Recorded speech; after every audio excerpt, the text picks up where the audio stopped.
Hola, ¿verdad que conoces la metáfora del perro sentado en un clavo? Hoy quiero darte mi perspectiva desde esta metáfora, desde mi experiencia personal con el Ho'oponopono.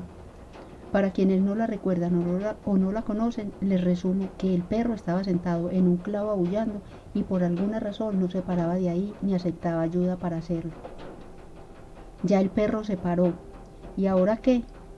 Las críticas que se le hacen al perro y que yo misma un día dije fue, no le estará doliendo lo suficiente como para pararse. Otros dicen, es un perro perezoso y cómodo que se acostumbró al clavo y al rol de víctima. Algunos otros dicen que no se decide a tomar acción y otras tantas opiniones.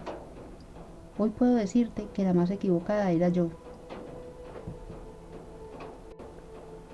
porque al igual que críticas por no pararse, también hay razones para no hacerlo. Y estas razones son cinco. La primera, no saber qué hacer si se para de ahí. La segunda, el temor de tener que regresar al clavo si no encuentra opciones de solución. La tercera, carecer de soluciones certeras. Cuarta, desconocer qué lo llevó a sentarse en el clavo y permanecer ahí durante tanto tiempo a pesar de su dolor físico y emocional. Y quinta, todas las que se te puedan ocurrir a ti. Lo cierto es que detrás de la inacción se encuentran los miedos más profundos, los mandatos, las creencias conscientes e inconscientes, los juicios, los prejuicios y las interpretaciones. Pero el clavo que más te ancla con mayor fuerza es un trauma que padeciste en la niñez, que te frena e impide que tomes acción. Aquí puedes ver que el perro ya está feliz porque se paró, ya puede jugar y sigue a la expectativa.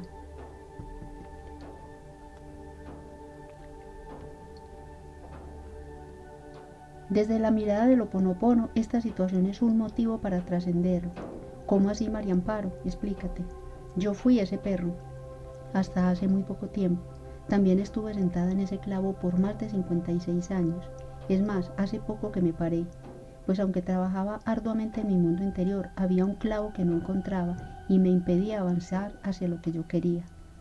Identificaba algunas situaciones, actuaba en ellas y las resolvía, pero el clavo aún no salía.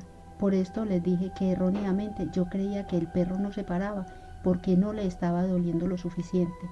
Duele, y mucho, pero verte sin opciones o agotarlas todas y el cambio de la situación es casi imperceptible, duele más. Te preguntarás, ¿qué hizo ella para pararse? Practicar incansablemente Ho'oponopono, estar la mayor parte del tiempo consciente, en especial de mis pensamientos, observar las respuestas que me iban llegando, luego de preguntarle a la divinidad qué había en mí que me impedía tener los logros que deseaba, hasta que la respuesta llegó. Es por esto que te digo, todos en alguna ocasión hemos estado sentados en ese clavo y hay quienes salen de ese plano sin conocerlo. ¿Está mal? No, es su proceso. De lo que sí tengo total certeza el día de hoy, porque puede que mañana cambie de perspectiva, es que esa situación que te tiene atado a ese clavo es la lección que elegiste aprender para crecer en conciencia. Por lo tanto, da gracias por todo lo que recibes, bueno y no tan bueno. Solicita a la divinidad su asistencia, porque te aseguro que solo no lo harás. Vive presente y mira tus pensamientos. Suelta y confía que tu respuesta está más cerca de lo que crees. Y comparte con los tuyos la alegría y la paz de la transformación. Si te fue útil lo que escuchaste, compártelo y recuerda suscribirte a nuestro canal. Déjanos tus preguntas y comentarios para apoyarte con más contenido de valor. Recuerda, conquístate y brilla día a día. Nos vemos pronto.